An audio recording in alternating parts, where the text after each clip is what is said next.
name's Glyn Pooley and I'd like to talk about art. This time my subject is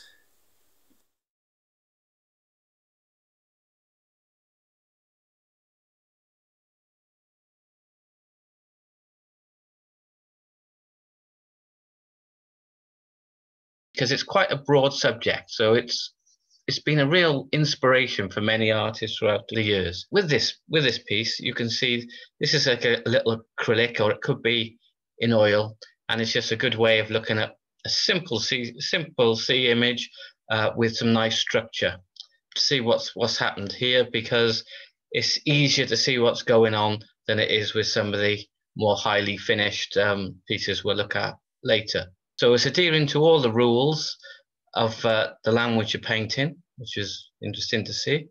You can see the horizon line there is painted quite simply. It's just shapes, like, you know, there's relationships of blue, and then a slightly more dense color with the green, which is just shapes again. And then as we move forward, you've got the warm colors towards the sand, and this little diagonal running across the center of the piece to give some perspective. But you can see it's just shape and form.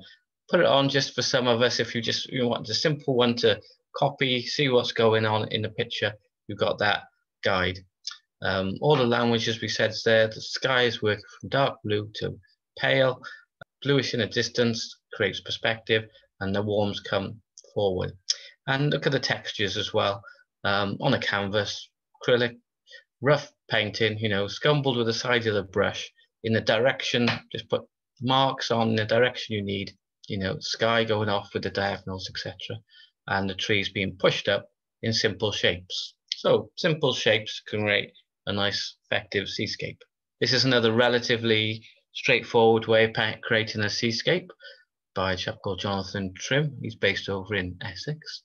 You can see here that he's just used this variation of blues with a light in the center, building up horizontals, adding texture as we come forward, then making sure that he's got some darker tones, which are earth tones, which is being painted first underneath the canvas. So earth toned with a bit of sap green to get the greens, and burnt siennas to get the earth, and then burnt umbers as we come forward, some substance underneath, and then he's just flicked the acrylic over the top with the whites and a variation of other colors, yellows and things like that, just to add the texture.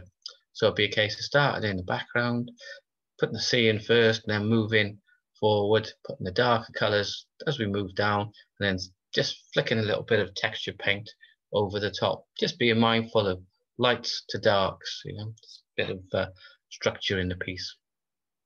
And then we got a more highly technical picture. A Chinese artist who relocated to America in the 50s, I think it was 50s or 60s, was somewhere around that time. You can see this is oil paints now, so it's interesting to see how the sea is being captured in terms of, we're looking at the structure, what's going on in ways of creating three-dimensional form with the sea. You can see this is all based around an earth color, which is the ground underneath. He's created a relatively simple background or sky area for the top, well, just over the third of the picture.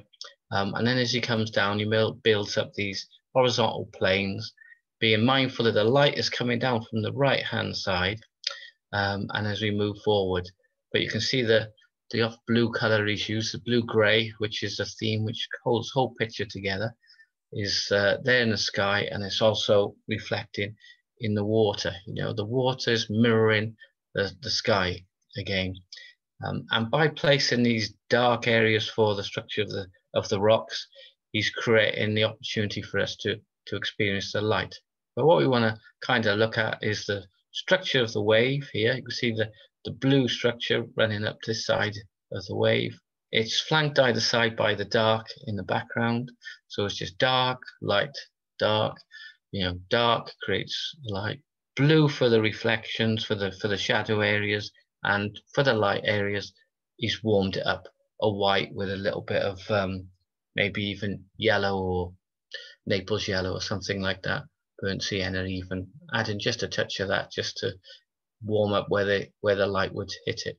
And the same with the rocks. There's a light side, of course, and the dark side for the structure. We'll see that in the other one as well. I'd just like to introduce you to different artists as we're looking through these pieces as well. See which ones chime with you. Similar kinds of structure. Top third of the picture is the distant sky. It's very simple. It keeps that simple because, you know, it's contrast with the detail as we move forward. Be mindful of perspective, you know, with the horizontals running across. This one, you know, we're seeing the light is coming down from left to right here. So there's light hitting that, and there's dark on the right-hand side. The illusion of perspective is gained again by, you can see in the distance, the right-hand side of the most distant rock is lighter and bluer than the ones as they move forward. Okay. He's also built the whole piece on a triangle, as you can see. That adds an extra bit of dynamism to the piece. And as we move forward, we get larger and larger shapes. You know, imagine that rock there move forward is more or less echoed in this one. And it's just interesting to analyze. Look at that rock, see how much detail, relative detail it's got on it. That rock is the same, relatively the same, but look how more simplified it is. It's just got the two tones essentially, the light and the dark. But the important thing to look at with the way the rocks are standing in this picture is the fact that they've got this blue content laid over the top, which reflects the sky again and gives the impression of water or wetness over the surface. So these are the kind of things to note when we want to make our painting. We're just looking for structure, we're looking for lights, we're looking for tone, and we're looking for directional marks as well. We'll see this in the next one. This one by I can't say that name. Ovanes, Berberian. Sounds good, doesn't it? You know, a Russian emigrate to America as well. Interesting body work. Another interesting artist to have a look at again. Traditionally, it's interesting actually. This artist was Chinese that moved to America, but he was trained in China under traditional Chinese techniques, and their art training was incredibly disciplined. This artist was a Russian American, and he was trained in Russia, and they had very traditional techniques, you know. But they both enjoyed the freedom of working over in the States a few years ago. But let's look for I put this in because it's a detail obviously, and we get to see the expressive nature of the brush marks and the structure again. So, you know, light's coming from the left-hand side, creating the light, and then the shadow areas. But you can see how the artist has pushed the marks in certain directions that create the form of the wave. At the base of the wave, the light is more horizontal, and as we get to the bottom of the wave, it's pushed up into the darkness. And the important thing is look at the edges as well. When you're working in acrylic like this, the edges are quite fragile and quite fragmented, based over the whole picture, based over a grey tone, as you can see underneath there. And that it's those edges which give us the impression of the slightly broken water. But you can see, as well as the blues and the greens that they've got there, the artists are still using earth colours in these pictures, just to add not just structure, but also as a counterpoint to the quite vibrant, in this case, turquoises, high key colours. So it's nice to get a balance. But again, it's something you can study to look at in an expressionistic way, the structure of the painting. Obviously, this is an oil painting, and you can see the texture there. Again, to quickly analyze the structure of the waves and structure picture, see again, clear idea about the structure of wave form. You can see how it kind of curls over and back on itself, as in this one. And we can see how we've got light areas at the top because the waves are thinner, the more shadow at the bottom, and then they're reinforced with these shapes of light. You can see barely indicated there, but they're there. And on this one, they're pushed up. It's just reinforcing the structure and the shape of the wave. And look at the shape pattern of the white lines over the top of that as well. Same shapes and same marks are down here. These are the kinds of things that you're looking for when you're making your picture. Again, the light foam is just flicked or dabbed over the top with broken marks. Then it creates that extra volume. So it's light and dark, and then the curl over, and then these lights on top, which give you the structure of the wave. And then we'll look at how some of the more traditional masters have used waves and created patterns and different effects. Hokusai, the Japanese artist from a few hundred years ago.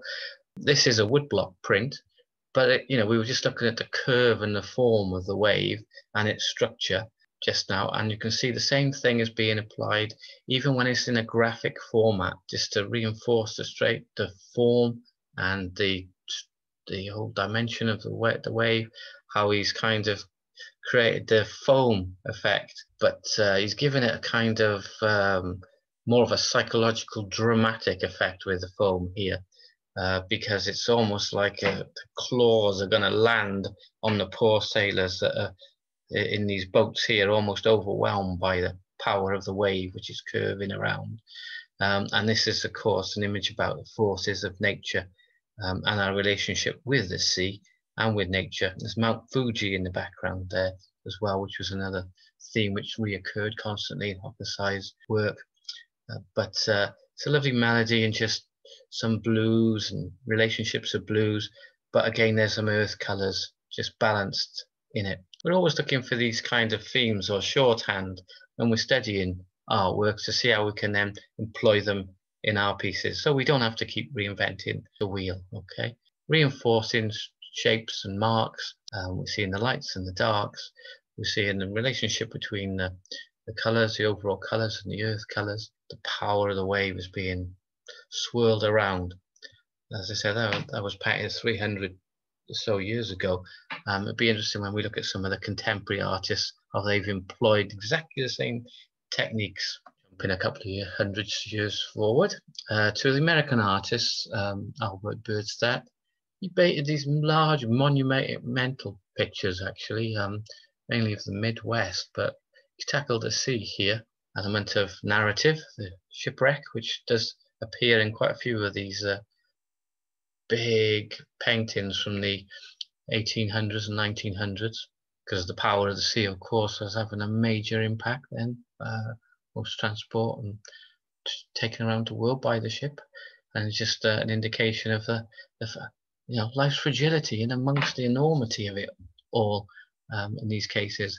But a beautiful study of the sea in the process. Again, relationships of blues, the light coming through the top of that wave, so that aquamarine, the reinforcing light lines again. Exactly the same shape. In this case, we got the impression of the wind really blowing. So everything's been pushed up and blown up on a strong diagonal. Look at the curve of the wave forming down like that. So that's another essence, but then the wind's blowing up the foam. And the important thing here is the shadow areas right at the base of the waves, because that gives us the three-dimensional structure. So all blues, all turquoises until we move forward, and then we move towards the reds again. We move towards the umbers, burnt umbers, the reds and the earth colours, and that's what gives us perspective and the increased tone as well. Things of substance to stand everything on. And then to the old master, the seaman himself, Joseph Turner, William Mallard. Often you just can't beat Turner overall for his seascapes. They're just phenomenal. He was painting master these seascapes as a young teenager, but he absolutely loved the sea. And some of these are quite large paintings as well. But it's interesting to see how he kind of almost really deeply connected with the forces of nature. Again, we're looking at, we've got these range of blues, but it's interesting how they've married the blues with the earth colours again. The earth colours underpinning everything. That's where the picture would have started, something like this, for Turner. But this shows us actually being out there in the Thames and Medway, and on the swells of the waves here. So we're looking at the structure of it again, like these little pyramids of water, these little triangles. By putting some perspective in the sea this time, figures in a boat, we start to get an impression of the enormity and the power of the sea. The direction of the boats leaning so heavily to the left or to the right, all just gives the impression that they're out there, the wind's blowing, there's all these forces of nature are acting on the situation, lost to some of their cargo. It's all about the power and the movement and the atmosphere and the swell and the drama and the feeling in there. But a nice contrast, as always Turner manages to do, with the sailing boat in the background with that beautiful light on it. There's an element of stillness contrasting with the drama that's going on right in the foreground. All adds to the narrative, all adds to the story, and adds to the interest that we can read these different things in. So not a straightforward portrayal of a scene, all these other layers to it as well. This one was in oils, of course, traditional oils, and this one is in watercolour. So I just thought I'd show you the different mediums as well. The Turner had an incredible technique for painting his watercolours. He used to work on a number at a time, and these beautiful buff handmade papers of the time. Turner was born in 1775 or 6, something like that. So he was painting these in the 1830s. Immense feeling or connection with the sea, and there's that story of Turner being strapped to a sailing boat in a storm, just so he could feel the whole impression of being thrown around in a storm, so that he'd be able to paint it. He kind of used lots of different mediums with his watercolor to get this kind of fluidity and action, and adding different textures to it so he could move the paint around. So two of the things that he did add was, extra gum arabic to the picture, which is the binding agent, which adds a slight gloss. It makes it more sticky and you can flow. And something called oxgall liquid as well, which adds to the flow. And when those two mediums mix with the watercolor, on one level, one part stiff, the other part is fluid, and you can just push the paint around with your brush and create all these very subtle effects. And you can see that happening here.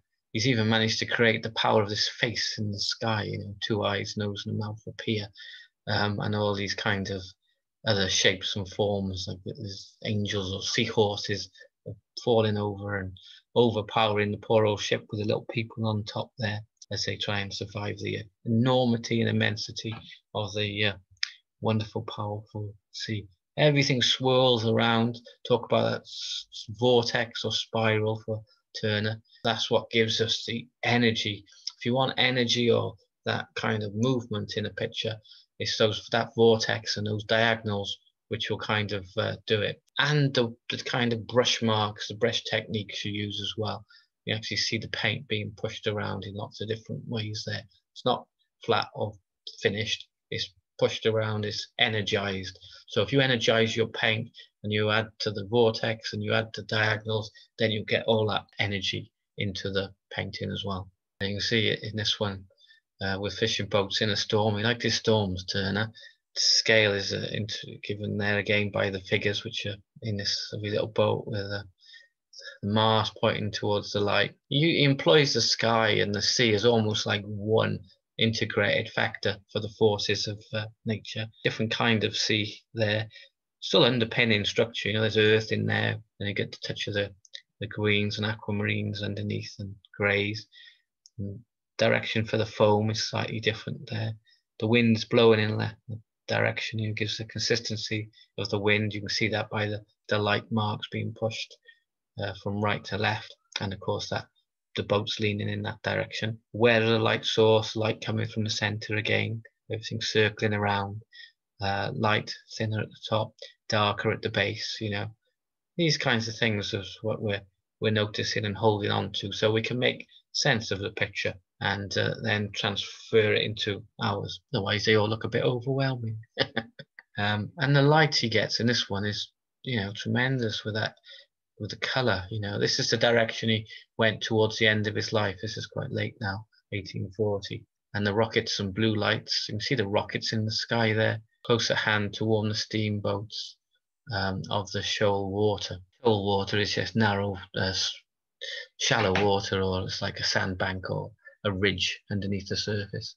to protect the boats against them running aground. And you can see that form of the light in the center again, radiant sky, light reflecting. It just glows with a Turner, doesn't it? And then that contrast with the earth colors again, earth and blues. You know, all those artists have all used the same kind of thing, same kind of colors, same kind of structure. And there's a reason for it, because obviously that's the painted language, and they know that it works and it's effective.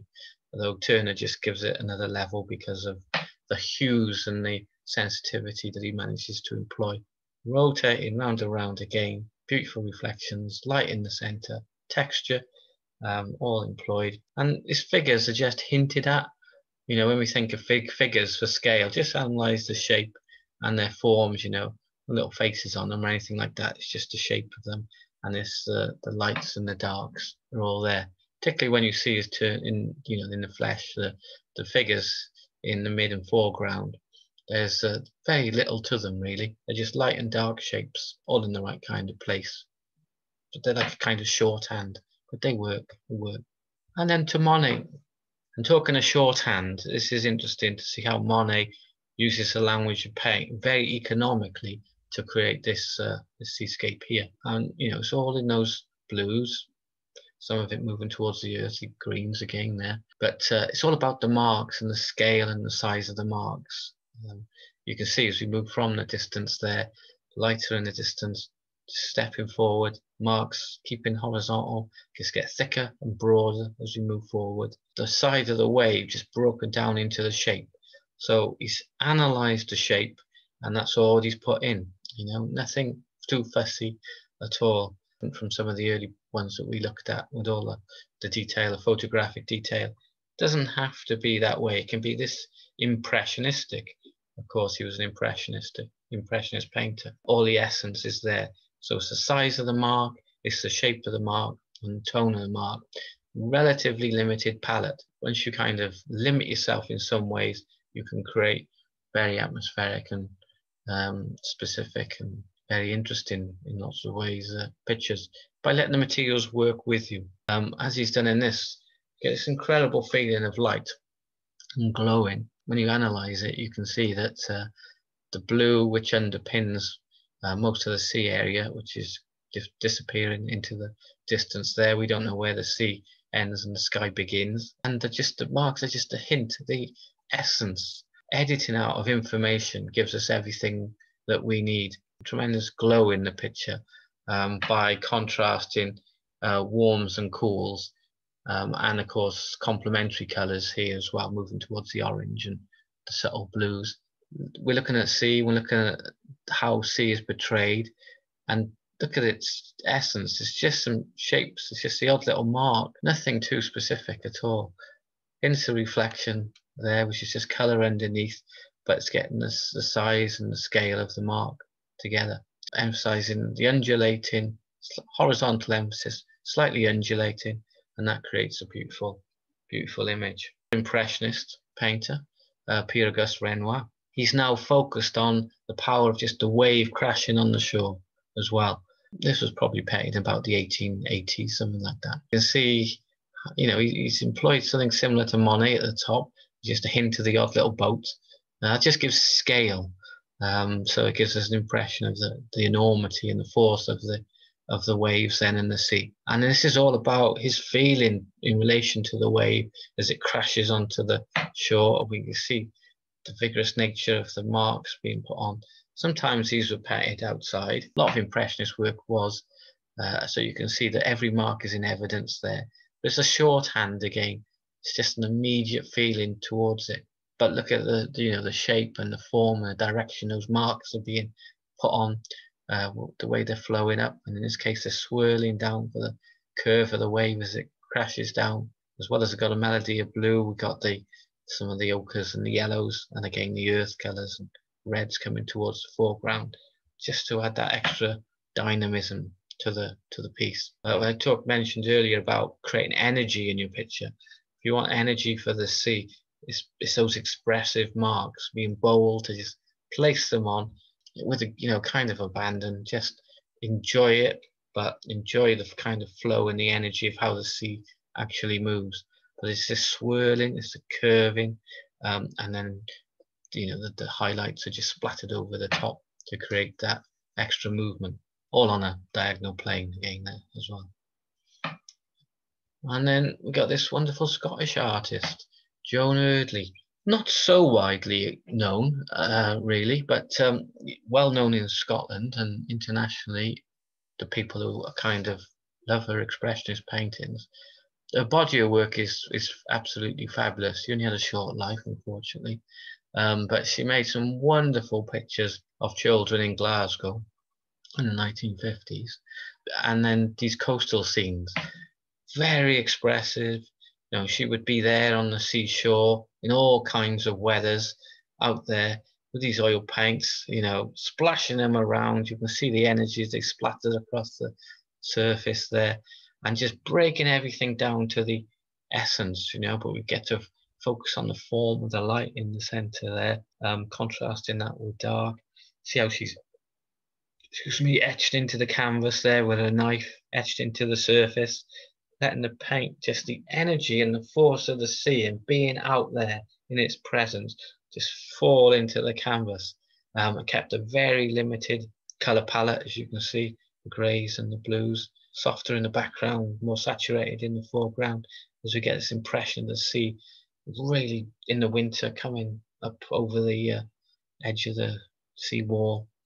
Fantastic imagery, very expressive, incredible expression, as in these amazing colors as well she uses.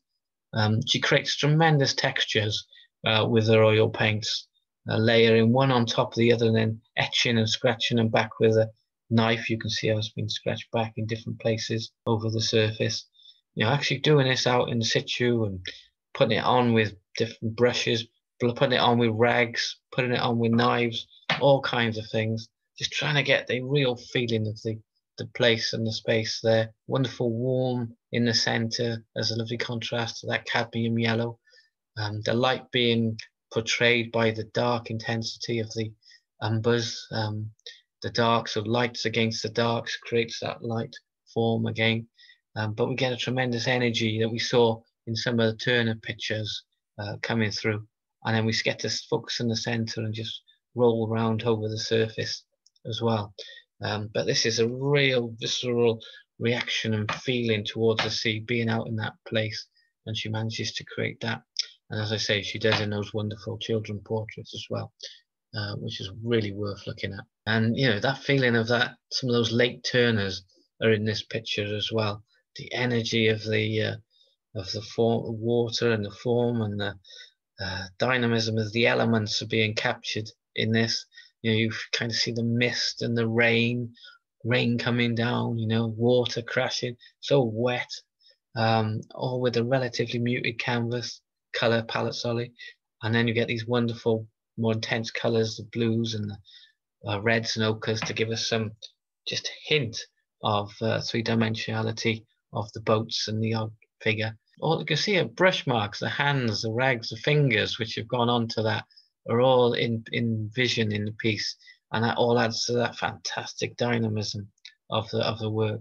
And this luminosity in the center again is there, because we've got the contrast between some of the darks to show the light.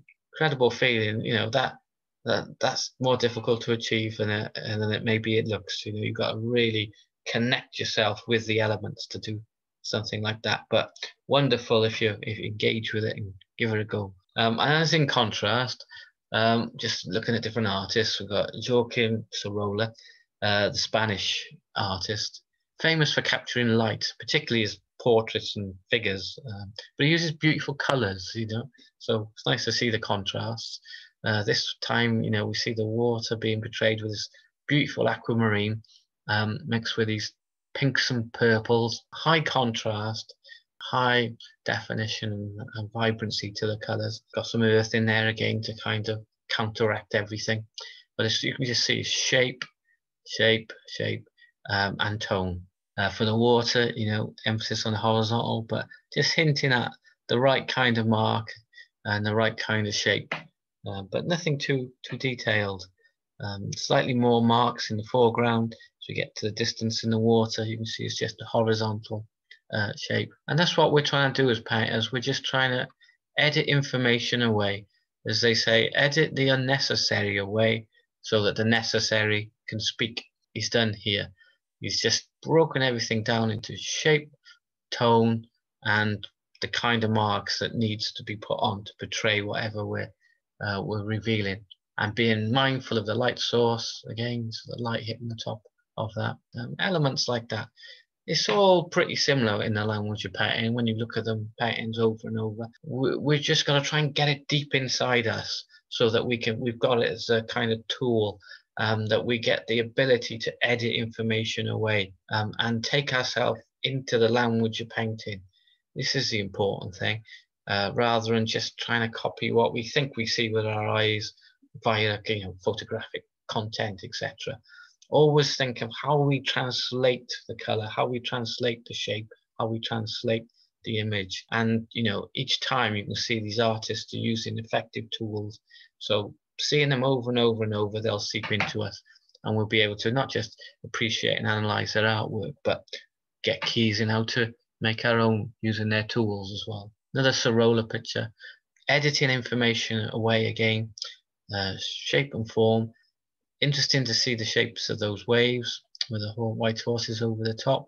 It's like curve underneath, light on top. It's like curves, light horizontal shapes. He puts a figure in, suggesting the foreground again for scale. Muted palette again, with just the energy and the force of being outside in nature to capture it. Brush marks and evidence. I put this one in. This is Winslow Homer. He was quite famous American painter in the 18 and 1900s. Was illustrator for many years.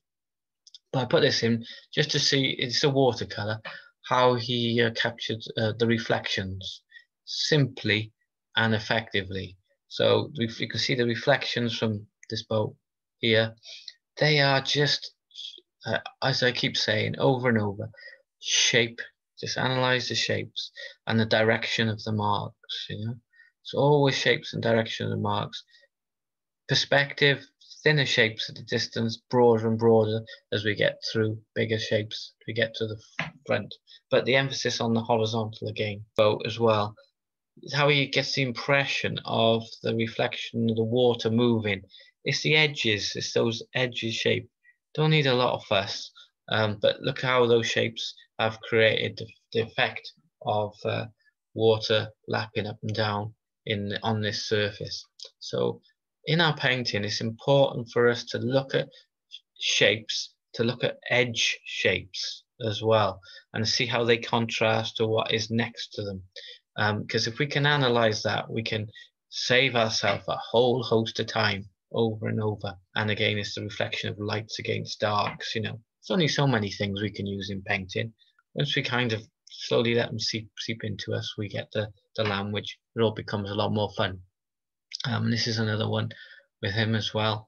Beautiful light again, but it's got this lovely S-shaped curve of the water being hit up against the rock, and that S shape is what gives the dynamism of the piece. It's like echoes and forms and flows there as it hits there. Lovely colours in the background, earth colours again against contrast. Dark against light, high contrast gives you that beautiful light, primarily in the centre, which is a nice foil to the wave as it kind of flows through. Yeah, it's just interesting to look at these different artists' perspective on these works. And then the contemporary British artist, Maggi Hamling, she's just focused on one wave in particular here, but the force of it. It's interesting when we looked at the Renoir, interpretation of the wave, and look at this, you can see how she's been influenced by that. Just standing close to the sea as it breaks, letting the foam and everything just wash over her. Maybe with a sketchbook and filling that up on site, and then making a large canvas back in the studio, building up the oil paint with the essence of the wave in her mind, with a swirl there, and just adding layer upon layer until it speaks, what she wants to say. All that information, that swirl, that vortex is there, and that all that energy is counterfoiled by a very simple background on the canvas there. So the expressionistic movement of a body, and everything else in relation to that wave is put into it, rolled and ragged on and sprayed on in some places, you know, just to create different textures. Slightly in contrast here, we got Peter Doig. He makes some very unique paintings, and I suppose is the best way of putting it. And he kind of takes the sea, in this case, is more used as a symbol in terms of its vastness, this psychological impact of the sea. He's used old painting references from 1900s, the Island of the Dead, the symbol of you know, primitive man, if you like, on a boat or a canoe in this case, something very simple. This old hippie sat in the boat. Interesting how he's used he's created this enormous space around this orange canoe, obviously complementary colors, and there's multiple readings for this. So, you know, it's for us, it's all about how we relate to the sea, what it means for us, what different aspect of it. You know, there's a straightforward portrayal of the sea, waves, their structures, etc. There's also our feeling towards the sea, the metaphor that we use for the sea, this vastness of ideas, vastness of space, you know, elements of joy that we experience being with it, or possibly danger. You know, all these things are there to be expressed, and Peter Doig kind of different elements together to coalesce, to offer potential interpretations, creating spaces for us to kind of rest our imagination in there, to use the sea from that perspective. And then we have the contemporary artist, Kurt Jackson. We've met up to him briefly with something he's done before. This is one of his large canvases. But it's nice to see how the artists work. Often he starts his picture outside, and then he takes it back to the studio to work on it. So he stood out there in all those weathers, lays his canvas out on the surface, and then lays, you know, sometimes acrylics and acrylics inks underneath, and then he'll start splattering oil over the top and pouring it over just to create more and more textures. And this one catching the light, he's obviously found a little bit of a net outside while he's been there, and that found its way onto the canvas. He often adds a word as well. So this is a personal relationship with a place and a space. So it's a real feeling, you know, of the being enveloped by the power of the sea, and trying to incorporate that in the finished canvas, as he's done here with this fabulous picture of the wave. He's caught the forces of it. He's got some tremendous textures, as you can see, with the oil paints as they've been dripped and formed in the early stages. You know, you can see how they've thinned and run in places. They're quite a large canvas, as you can see. Moving the oil paint around with different mediums, with, you know, linseed oil, white spirit, and all the dilutants, just to kind of push it around the surface. Dropping in just pure inks into that mixture as well, which is very fluid. Just trying to get a mixture of semi-fluid paint and paint which doesn't move that much, and just letting them form and flow. He's analysed the structure, of course, of the wave, all on that curve again, shadow area, light area. Ends up flicking the paint at the top of the wave just to get that energy. And then, as we saw, those little white foamy bits, it's getting the essence of the shape of them, just to mark over the whole piece. But it creates, you know, a really intimate and passionate response to the wave, as we saw also in Maggi, Hamling and others. If you like this video, don't forget to subscribe and click the bell notification.